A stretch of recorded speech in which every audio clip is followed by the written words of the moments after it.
एक STM officer अपनी सहेली की शादी में जा रही थी। उसने आम लड़की की तरह कपड़े पहने हुए थे, ना कोई सरकारी गाड़ी, ना कोई सुरक्षा, बस एक आम लड़की की तरह मोटरसाइकिल चला रही थी। जब वो हसनाबाद शहर के पास पहुंची तो आगे एक पुलिस चेकपोस्ट दिखाई दिया। वहां 3-4 पुलिसकर्मी चेकपोस्ट के बाहर सड़क पर खड़े थे। उनके बीच में इंस्पेक्टर प्रोसेनजीत अपनी वर्दी में खड़ा था। उसने हाथ में लाठी उठाकर लड़की को रुकने का इशारा किया। लड़की ने मोटरसाइकिल सड़क से किनारे लगाई और खड़ी हो गई। इंस्पेक्टर ने सख्त आवाज में पूछा, कहां जा रही हो? लड़की ने बहुत शांत स्वर में जवाब दिया, एक सहेली की शादी है, वहीं जा रही हूं। इंस्पेक्टर प्रोसेनजीत ने उसे सिर से पांव तक देखा। वो 28 साल की एक खूबसूरत महिला थी। नाम था बरनाली सिंह। फिर वो हंसते हुए बोला, अच्छा, सहेली की शादी में खाना खाने जा रही हो? लेकिन हेलमेट क्या तुम्हारे बाप ने पहनना है? क्यों नहीं पहना? और ये बाइक भी बहुत तेज चला रही थी। चलो अब चालान कटेगा। ऐसा कहते हुए उसने चालान की पर्ची निकालनी शुरू कर दी। बरनाली समझ चुकी थी कि उसकी नीयत ठीक नहीं है और ये सब एक बहाना है। उसने कहा, सर, मैंने कोई कानून नहीं तोड़ा है। ओ मैडम, हमें कानून मत सिखाओ, प्रोसेनजीत झल्ला कर बोला। उसने पास खड़े एक कांस्टेबल की तरफ देखा, फिर बरनाली की ओर मुड़कर कहा, इसे सबक सिखाना होगा। अचानक इंस्पेक्टर ने जोर से एक थप्पड़ मारा बरनाली के गाल पर। बहुत सवाल कर रही है, जब पुलिस कुछ कहे तो चुपचाप मान लेना चाहिए। बरनाली का सिर एक पल के लिए घूम गया, लेकिन उसने खुद को संभाल लिया। उसकी आंखों में गुस्सा साफ झलक रहा था। इंस्पेक्टर हंसते हुए बोला, अब भी इसकी आंखों में घमंड है। ऐसे कितनों को ठीक कर चुका हूँ, इसे अच्छी तरह से सबक सिखाना होगा। एक कांस्टेबल आगे आया और बोला, सर, इसे थाने ले चलते हैं, वहीं इसका इलाज होगा, तब समझेगी कि पुलिस से कैसे बात की जाती है। फिर एक और कांस्टेबल ने बरनाली का हाथ पकड़कर खींचते हुए कहा, चलो गाड़ी में बैठो। बरनाली ने झटके से अपना हाथ छुड़ाया और गुस्से में बोली, हाथ लगाने की कोशिश मत करना, वरना अंजाम अच्छा नहीं होगा।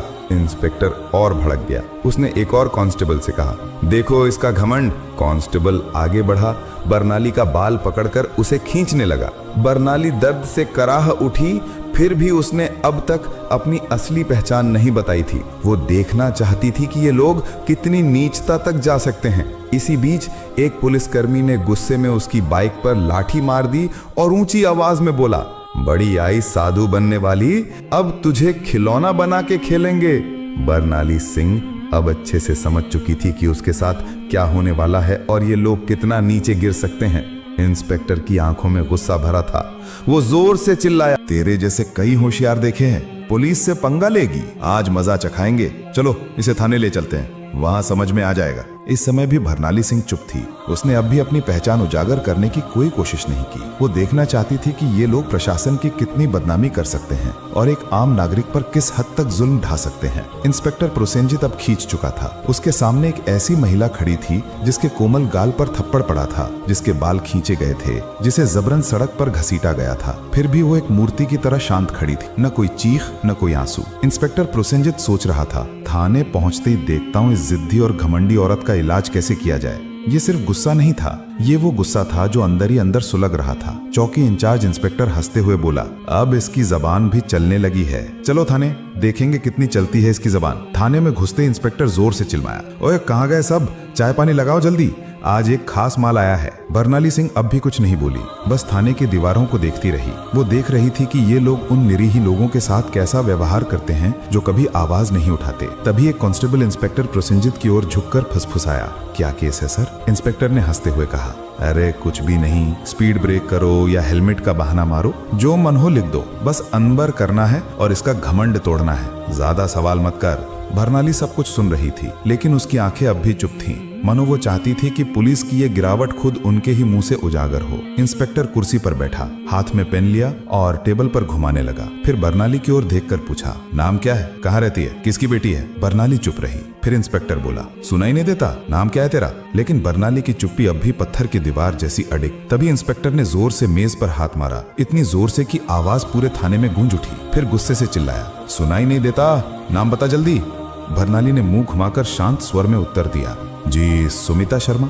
इंस्पेक्टर उसके चेहरे की ओर देखकर हंसते हुए बोला, हो बड़ी चालाक लड़की है तू, झूठ बोलने में तुझे खासा तजुर्बा है, लेकिन याद रख ज्यादा होशियारी महंगी पड़ती है। एक भी गलती की तो पछताने का मौका तक नहीं मिलेगा। फिर बरनाली सिंह को जबरदस्ती उस सड़ी हुई हवालात में डाल दिया गया जहां पहले से 2 कैदी मौजूद थे। उनमें से एक कैदी ने बरनाली की ओर देखते हुए पूछा, बहन तूने क्या गुनाह किया है?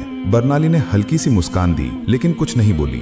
अब वो बस देख रही थी ये पूरा सिस्टम कितना सड़ चुका है। अगर एक एसडीओ को बिना वजह अंदर किया जा सकता है तो आम आदमी की हालत तो सोच पाना भी मुश्किल है। अब वो उस कोठरी के कोने में बैठी थी, सब कुछ देख रही थी, सुन रही थी और हर एक हरकत को समझ रही थी। उधर इंस्पेक्टर प्रोसेनजीत एक झूठी रिपोर्ट बना रहा था। उसने आदेश दिया, इसके ऊपर चोरी और ब्लैकमेलिंग का केस ठोक दो, और फाइल पर हाथ मारते हुए बोला, चलो जल्दी। एक कांस्टेबल ने हिचकते हुए पूछा, लेकिन सर बिना सबूत? प्रोसेनजीत हंसते हुए बोला, इस थाने में सबूत लाए नहीं जाते, बनाए जाते हैं। कुछ देर बाद एक कांस्टेबल कोठरी में आया और बरनाली के कंधे पर जोर से हाथ मारा। तभी इंस्पेक्टर प्रोसेनजीत ने भी हाथ उठाया ही था कि तभी दरवाजे पर एक भारी कड़क आवाज गूंजी, रुको। सभी लोग घूमकर दरवाजे की ओर देखने लगे। वहां सीनियर इंस्पेक्टर संजय वर्मा खड़ा था। उसकी छवि बाकी अफसरों से कुछ बेहतर मानी जाती थी। वो अंदर झांका और महिला की हालत देखकर उसके माथे पर बल पड़ गया। उसने सख्त स्वर में पूछा, ये सब क्या हो रहा है?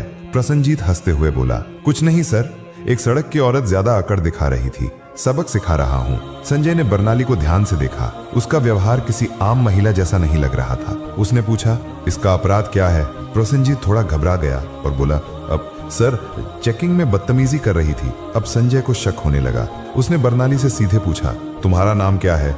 बरनाली फिर भी चुप रही। प्रोसेनजीत हंसते हुए बोला, देखिए सर, नाम भी नहीं बता रही है। अब संजय पूरी तरह सतर्क हो गया। उसने सख्त आदेश दिया, इसे अलग कोठरी में रखो, अकेले। प्रोसेनजीत चौंक गया, लेकिन सर, संजय ने कठोरता से कहा, मैं खुद इसके पास रहूंगा। उसके आदेश पर बरनाली को एक और अलग कोठरी में ले जाकर बंद किया गया। वो कोठरी पहले वाली से भी ज्यादा बदबूदार और अंधेरी थी। बरनाली ने चारों ओर नजर दौड़ाई। एक कोने में एक टूटी हुई मेज पड़ी थी और पास ही एक जंग लगी लोहे की छड़। अब वो इस सड़े गले सिस्टम का असली चेहरा और भी करीब से देख रही थी। हर एक पल उसकी आंखें ये समझ रही थीं, कानून अब सिर्फ फाइलों तक सीमित रह गया है। इसी बीच एक कांस्टेबल दौड़ते हुए आया और बोला, सर बाहर एक बड़ी गाड़ी खड़ी है। प्रोसेनजीत चौंक गया, पूछा, कौन सी गाड़ी? कांस्टेबल घबराते हुए बोला, सर सरकारी गाड़ी। प्रोसेनजीत तुरंत बाहर गया। गाड़ी के अंदर झांकते ही उसके होश उड़ गए। वो भागकर वापस आया और धीमी आवाज में बोला, सर। प्रोसेनजीत झुंझलाकर बोला, क्या हुआ? कौन आया है? कांस्टेबल कांपते हुए बोला, सर कमिश्नर साहब आए हैं। प्रोसेनजीत का चेहरा फक पड़ गया। सीनियर इंस्पेक्टर संजय वर्मा भी सतर्क हो गया। अब मामला सीधे ऊपर तक पहुंच चुका था। कमिश्नर साहब थाने में दाखिल हुए। उनकी आंखों में गुस्सा साफ झलक रहा था। उन्होंने प्रोसेनजीत की ओर देखकर सख्त स्वर में पूछा, इंस्पेक्टर प्रोसेनजीत, ये क्या तमाशा चल रहा है यहाँ? प्रोसेनजीत घबरा गया और बोला, कुछ नहीं सर, एक छोटा सा केस है बस। कमिश्नर साहब ने टेबल से फाइल उठाई और ध्यान से पढ़ने लगे। उनके माथे पर शिकन आ गई। फिर वो कोठरी की तरफ झांके और बोले, ये कौन है? प्रोसेनजीत तुरंत बोला, सर इस महिला पर 420 और धोखाधड़ी का केस है। कमिश्नर ने सीधा सवाल किया, तुम्हारे पास सबूत है? फिर दोबारा बोले, कोई भी सबूत है तुम्हारे पास? अब प्रोसेनजीत पूरी तरह फंस चुका था। कमिश्नर साहब ने सीधे महिला की ओर देखा और पूछा, तुम्हारा नाम क्या है? और तभी पहली बार बरमाली सिंह ने हल्की सी मुस्कान दी और कहा, एसडीओ बरनाली सिंह। थाने में एकदम सन्नाटा छा गया। हर चेहरा पीला पड़ गया। प्रोसेनजीत के हाथ पांव कांपने लगे। बाकी सभी कांस्टेबल हैरान होकर एक दूसरे की ओर देखने लगे। प्रोसेनजीत के पैरों तले जमीन खिसक गई। जिस महिला को वो एक मामूली अपराधी समझ रहा था, वो थी वही अधिकारी जो पूरे जिले की प्रशासनिक व्यवस्था संभालती थी। वो कोई आम औरत नहीं थी, वो थी स्वयं एसडीओ बरनाली सिंह। जिस महिला को सड़क पर घसीटा गया था, जिसके बाल खींचे गए थे, जिसे थप्पड़ मारा गया था, जब ये सच्चाई सबके सामने आई, पूरे थाने में हड़कंप मच गया। सभी कांस्टेबल स्तब्ध हो गए। कमिश्नर साहब ने तेज गुस्से से भरी नजर से इंस्पेक्टर प्रोसेनजीत की ओर देखा और गरजते हुए बोले, प्रोसेनजीत, तुझ में इतनी हिम्मत आई कैसे कि तू एक सीनियर ऑफिसर पर झूठा आरोप लगाने की जुर्रत कर बैठा? प्रोसेनजीत कुछ बोलने की कोशिश कर ही रहा था कि तभी पास में खड़े सीनियर इंस्पेक्टर संजय वर्मा जोर से बोले, सर मैंने पहले ही कहा था कि यहाँ कुछ ना कुछ गड़बड़ है। अब प्रोसेनजीत पूरी तरह अकेला पड़ चुका था। तभी पहली बार बरनाली सिंह ने अपनी शांत लेकिन दृढ़ आवाज में सीधा फैसला सुना दिया, प्रोसेनजीत, अब तेरी नौकरी गई, तेरा सस्पेंशन पक्का और तेरे खिलाफ अब केस भी चलेगा। ये सुनते ही प्रोसेनजीत का चेहरा जैसे सफेद पड़ गया, सांस अटकने लगी। बाकी पुलिसकर्मी भी उससे नजरें चुराने लगे।